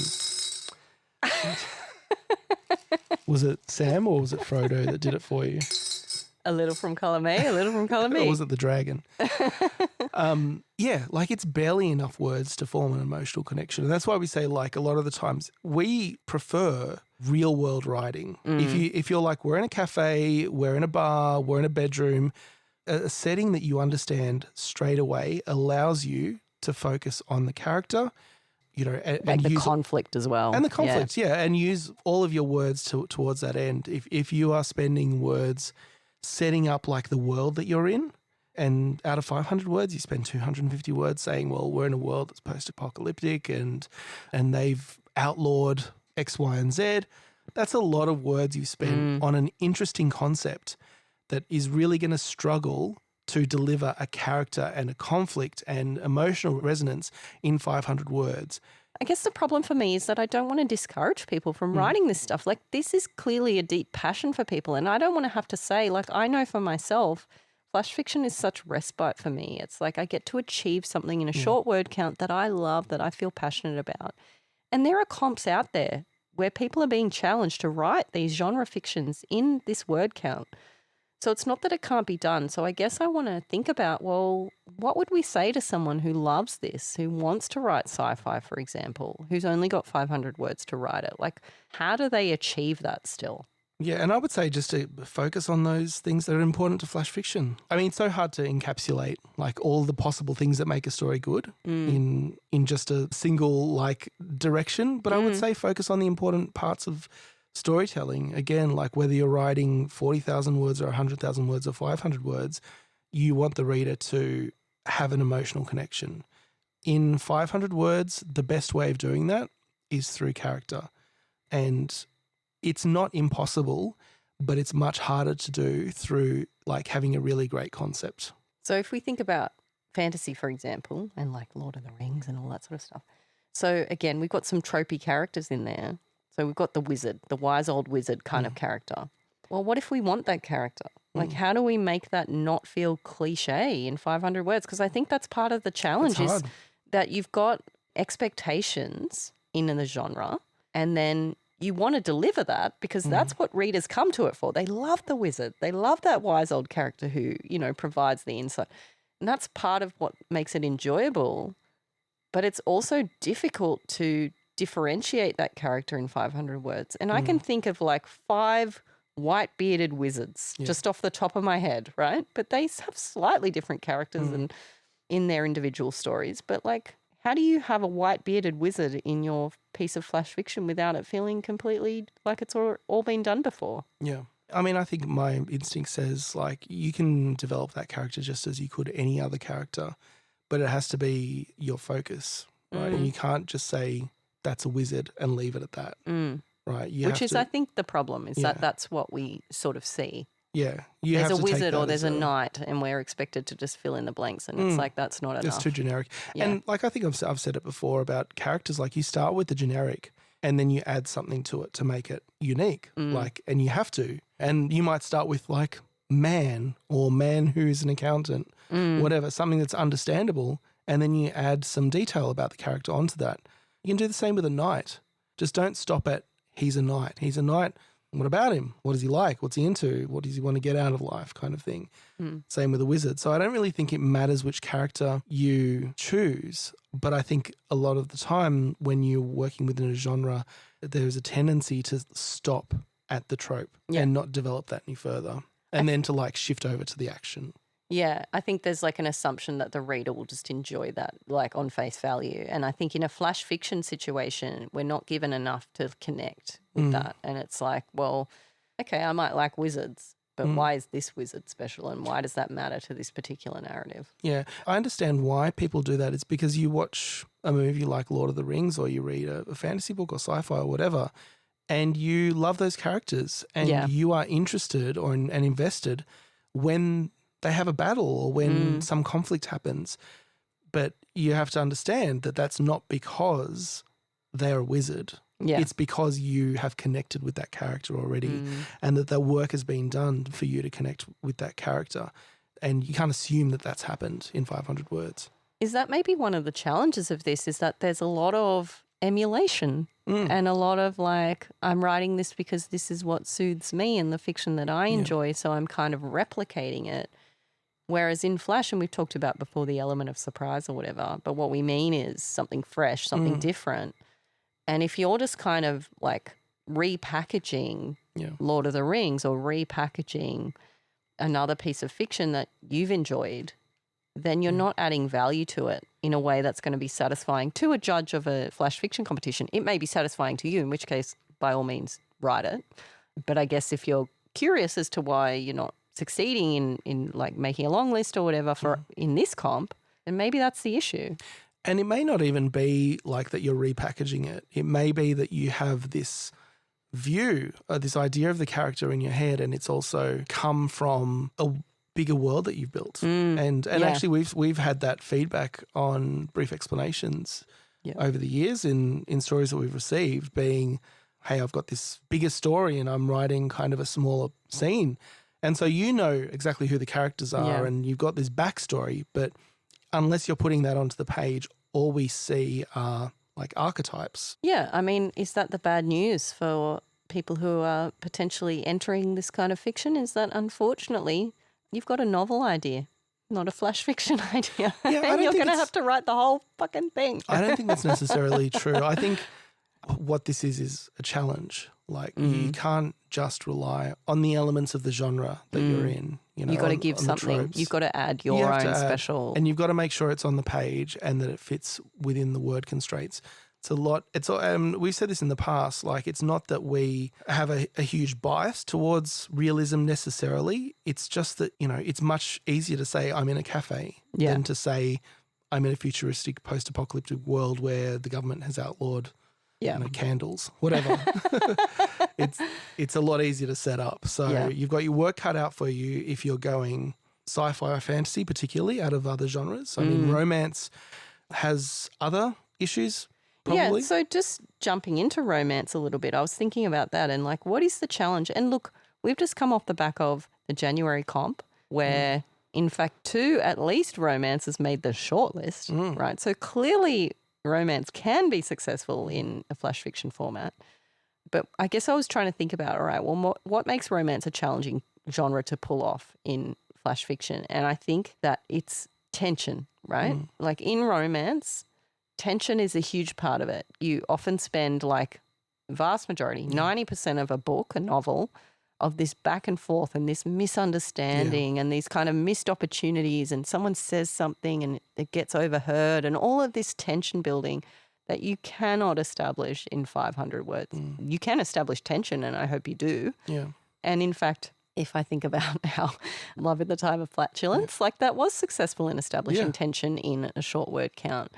But that's the challenge you're working with, that you've got to kind of set up a potential romance, throw some obstacles in the way, and then have that win the day without it all feeling a bit too rushed and easy. And that's a challenge. But like, we had at least 2 authors achieve that and do that successfully. Yeah, and the tension and that conflict. And we also do read romance stories that lack tension. Like, it's very easy. The characters just fall in love and live happily ever after. I also think back to our very first winner of the Not Quite Right prize, The Interrogation by Remy Joel. And that was one that didn't have like conflict from the perspective of like there was an argument. I think there was a little bit of conflict in there, maybe. There was just some awkward conversation and some like. But yeah, that was all tension. That was all build up and tension to a moment of kind of will they, won't they kind of thing. Yeah, and that was done very effectively in 500 words. 600. In 600 words, you're right. But yeah, I think you just have to be very focused and understand within the genre what the limitations are when you translate that to 500 words. And focus on, I guess, overcoming those limitations. So another genre, I guess, is, well, there's a few I'll lump in together. So we've got mysteries, right? Murder mysteries and so on. Action, adventure, thriller, horror, right? Different. Yeah. Definitely different, with different expectations, different tropes. But I'm lumping them together because I think their challenge in a flash fiction setting is the same, which is that all of those rely on plot. Yeah. They're very plot heavy, and what sets different action adventures apart, for example, apart from character, which is very important, is the plot. What actually happens? What's your clever twist? What's your nuanced little setting where something different happens. Yeah. And again, that's very difficult to achieve in 500 words where you're probably just focusing on a single scene. So how do you make, for example, the discovery of a body unique? You know, we've watched hundreds now probably of Law and Order episodes where they discover the body every time in every episode.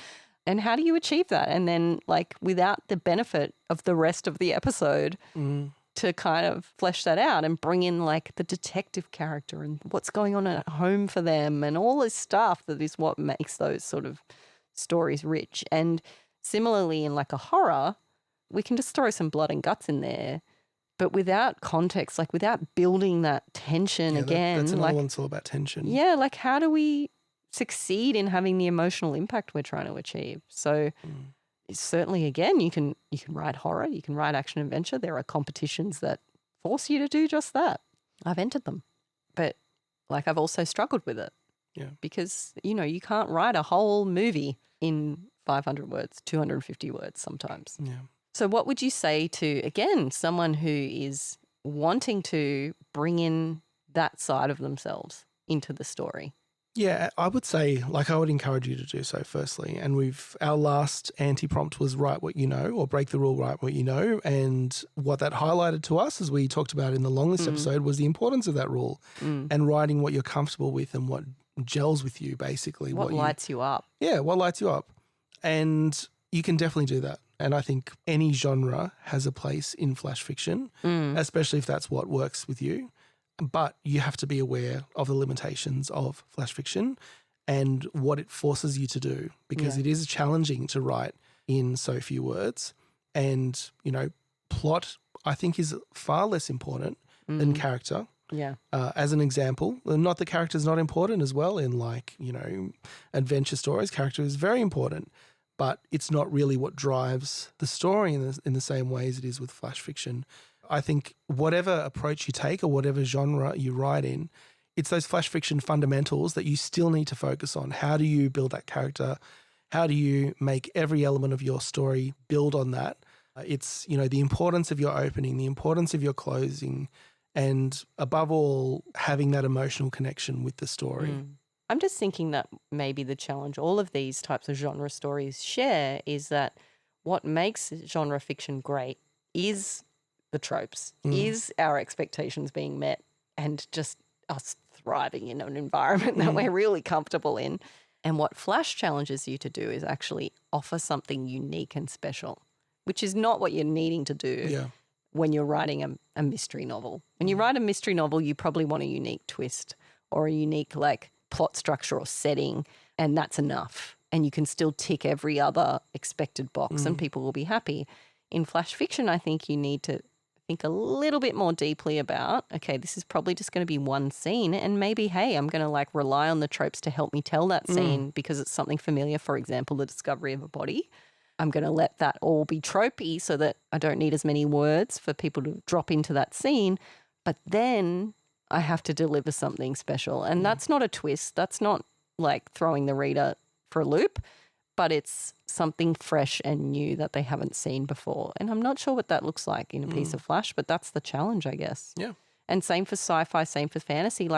You can actually use it to your advantage to a point. Use some of those tropes to your advantage, but then subvert it somehow and give us something fresh. And then that makes us maybe reflect on the other fantasy and sci-fi fiction we've seen before and see it in a different light. That would be pretty successful, I think.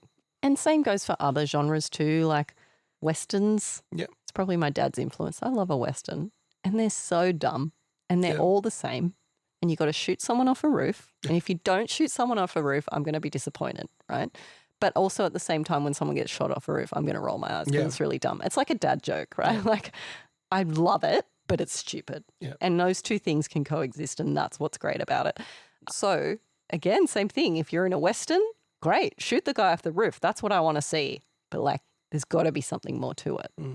I guess we're challenging this, and it's been a problem for me, I guess, because I find myself sometimes encountering stories in the competition and I can see that it's a sci-fi premise and my back's already up because I feel like this is going to be hard. It's like you're already battling uphill with this. But I want it to succeed. I want everybody's ideas and like influences to come through and be successful and have impact. So I would really, really love for those of you who love genre fiction to just hit us with it in the next comp. Yeah, and I think that reaction that you said, like to say sci-fi, it's not because we're against sci-fi. No. It's just that so often we're hit with just the tropes. Because again, think about your favourite sci-fi. Think about, I don't know, Star Wars or Star Trek.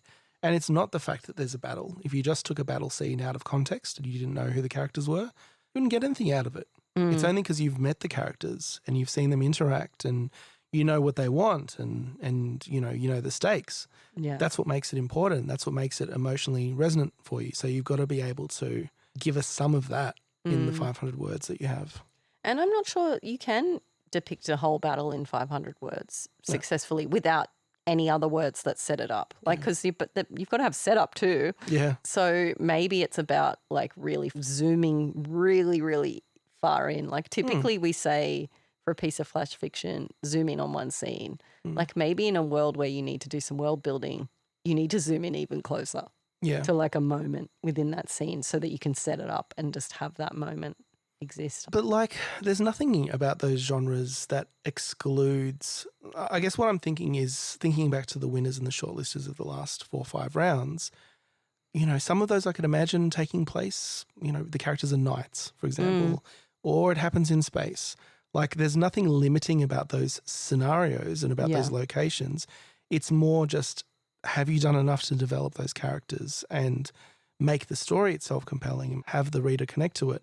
Yeah, I guess we're issuing a challenge to the genre fiction writers. We want you to hit us with it. Like prove to us that this can be done well in flash fiction. We're ready to read it.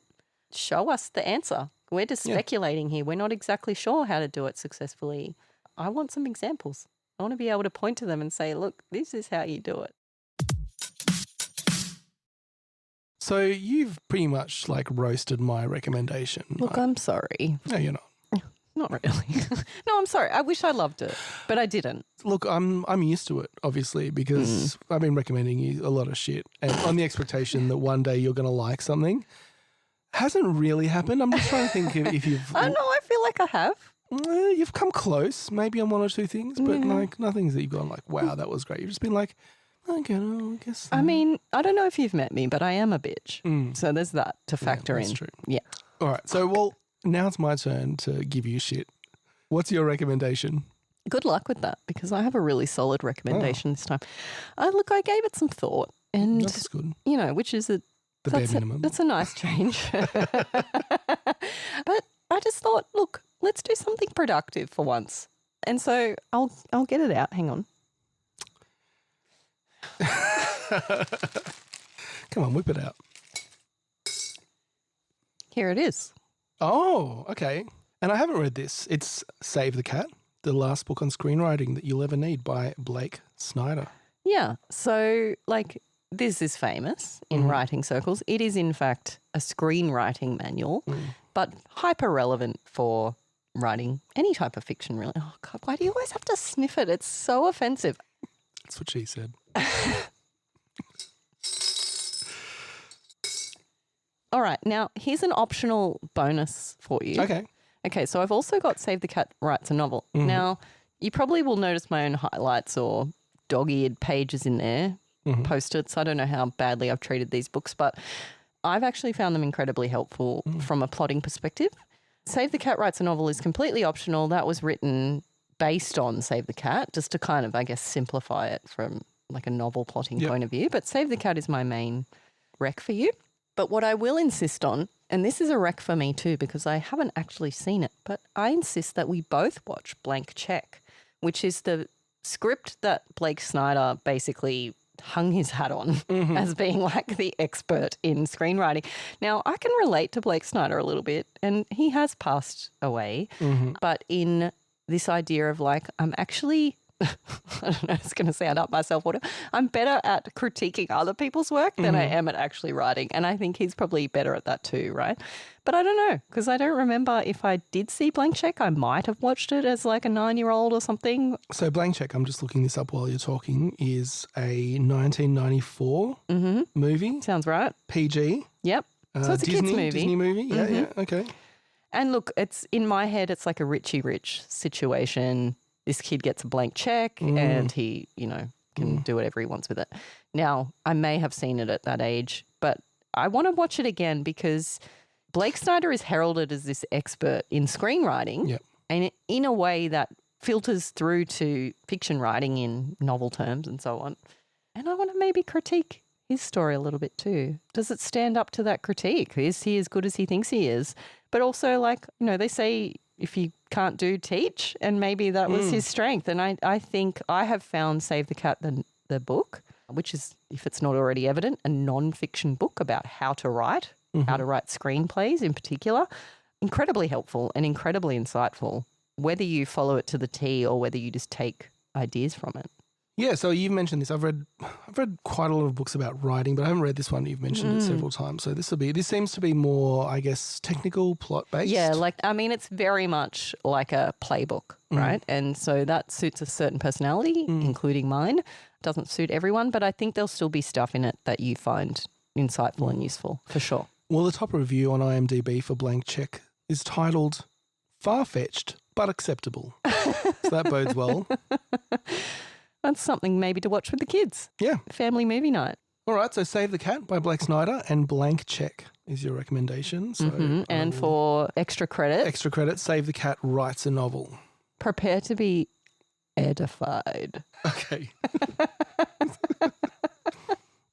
No, I'm looking forward to it. This is good. It's been a while since I've actually read a book about writing, so... Yeah, I thought our listeners, many of them would have read it anyway, but even just going through it again or maybe picking out some of the more useful stuff would be great. Sounds good. And not a eye child in sight. Unfortunately. Maybe we can rewrite Garth Marenghi's Darkplace. If only Garth Marenghi had saved the cat at the start, he would have been redeemed in your eyes. All right, well... That about wraps it up for this episode. And we'll be back God knows when with another episode. Hopefully the weather has changed. We had ice packs on our head. Earlier, literally. Just trying to stay alive during the heat wave. And until then, right on. Right on. Thank you for listening to Not Quite Right. If you'd like to reach us via email or follow us on social media, you can find all the links on our website, notquiterightpodcast.com. That's WRITE. And if you enjoyed the show, we'd love it if you could leave us a 5-star review on your favourite podcasting app. Something doesn't seem quite right.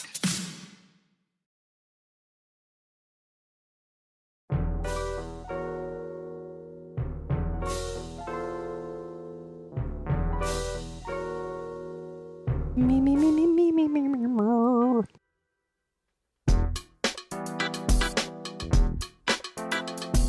It's very hot in here. It is so hot in here. I feel like we're in a sauna Wow. right now. This is a bad decision, but hit me up with some Scotch mist, if you will. It is hot. Yeah, it's all that talk about monsters. Monsters, Inc. More like Monsters' dick. Yes, queen. Yeah. Yes. I'm losing it. I'm so hot. It's the remix to Ignition. Hot, fresh out the kitchen. I don't know the lyrics. Those two things are separate in my world. Okay. And one is... Kind of weird, but like... One is a it's good to have private that context. thing that you do all by yourself. And the other one is going to the toilet. Help. Osteoporosis. I don't know why that gets me, but it does. Appropriate? Question mark? Do the crime, you do the time, You make the rhyme? and you make the dime. Yay!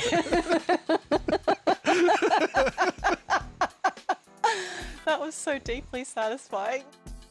Got every man in here wishing, sipping on coke and rum. I'm like, so what? I'm drunk. It's a freaking Weekend, baby, I'm about to have me some. Oh, fuck. Have you ever met anyone who got money and then got accountability? She's kind of a hottie, Sally Field. She's like a zaddy, but like a Maddie. Is she still alive? Listen, I was fine a minute ago and now I'm back in dangerous territory. This will be very fun for you to edit. Sorry, I just thought the dumbest. What? Come on. Come on, say it. No, I can't Come even on, say it. I can't even say it. It's Say it. really the dumbest thing. No, It's say it not though. even funny. No, do it though. It's obviously hilarious. That's the problem. Monsters University? More like Monsters University.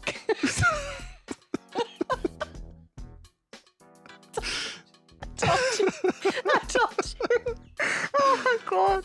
I'm actually like, my face is melting. Help. I'd be pretty gentle. Okay. You don't want to break a hip.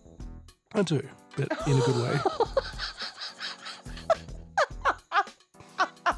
Did it get hotter or is it No, just it's really hot. so hot? It's absurdly hot. The thing is, I've sweat out all my like bodily fluids and now I'm just 80% Canadian Club. That's the problem. So I better have another sip. You're going to give us some pelvic floor exercises, if you know what I'm saying. Let me just say, I've got a thing for osteoporosis. Billionaire jet plane is not on the list. Bum bum. It's a kitchen couch. What the fuck is You that don't know mean? what kitchen couch is. What is a kitchen couch? It's like a porn thing where there just happens to be a couch in the kitchen.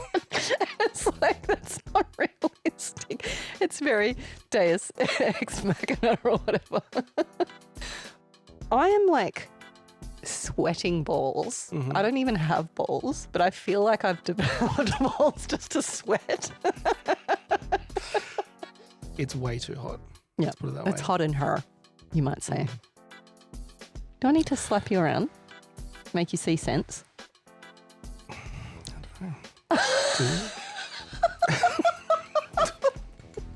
Pay the jar. Maybe this is another idea for flesh fiction. It's like it's not a werewolf, it's a wirewolf. Oh man, lost the plot big time. Like, where did that come from? I don't know. Well, then don't waste my time. I want evidence-based research. I report, you decide. You take after your mother. Oh God, I'm too drunk for this now. Like, it's a problem. I'm getting silly because I'm drastically dehydrated. What's the time, werewolf? Dinner time. Have I mentioned that my brain's boiling? That's me in a nutshell right now. It's very hot in this nutshell. Yeah. All right. Sweating balls in this nutshell, if you know what I'm saying. What's her name? Belinda? No, it's not Belinda. Belinda. Fucking Belinda. It's Belinda. No one famous is called Belinda. From the window to the wall, to the wall, till the sweat drips down these balls. You done some more wine or no? Yeah. 369, damn you fine. Hoping she can suck it to me one more time. Get low, get low, get low, get low, get low, get low. To the window, to the wall, to the wall, till the sweat drip down my balls. You know in the cartoons where someone gets the tooth out and then they have just that ice pack that they tie around like in a little kerchief or whatever? I can get some ice if you I'm want actually ice. fantasizing about that. These headphones right now, if I could just replace that with a Do you kerchief want an ice full of pack? ice. Like, I'm serious. Do you want one? If you've got an I'll ice go pack, grab I'll an ice take an pack. ice pack. All right, hang on. I'll just sit it gently in my lap and caress it. You're a modern day Isaac Neutron. Turn the fan on while you're gone. Like, what if he What if they shares cross them? swords at some point? Yeah. That's the second time you brought that up.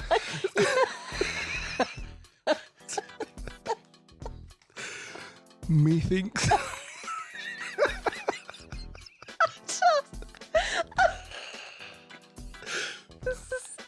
Actually.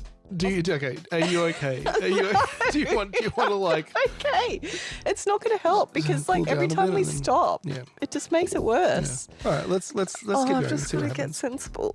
Oh my god. You don't have to get that sensible, but Okay, but I need to like function. All right. okay.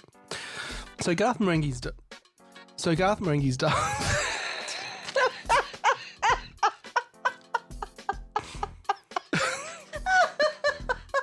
Yeah. Yes. This is actually helping a lot. I know. It's good. What would you do if I ate this like a sipper too? I'd probably call the ambulance because I don't think you're supposed to eat that.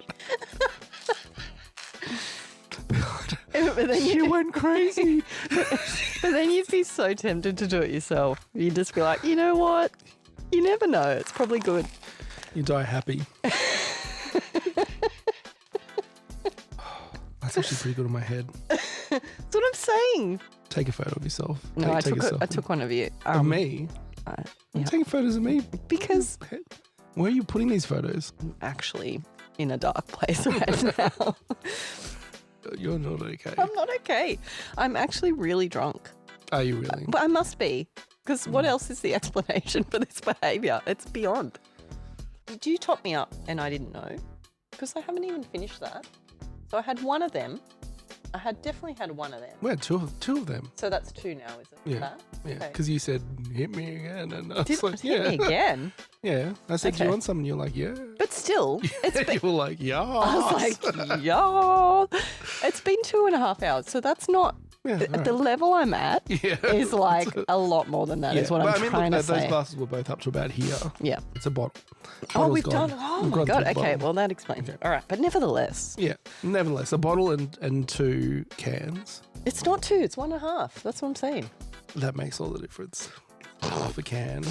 It does make half a drink's worth of difference. Anyway. Are we ready? Are we ready? Are we good? Are we able to proceed? Yeah. This is how we do it. Na na na na. Help.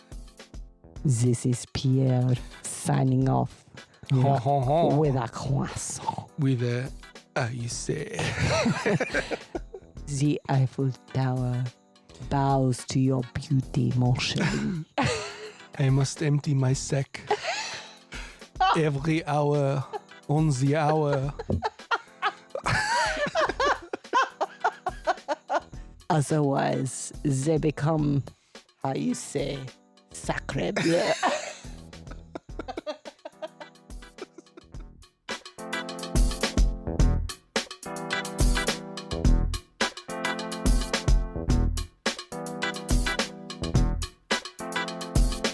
All right, let's go. What a huge waste of time that was.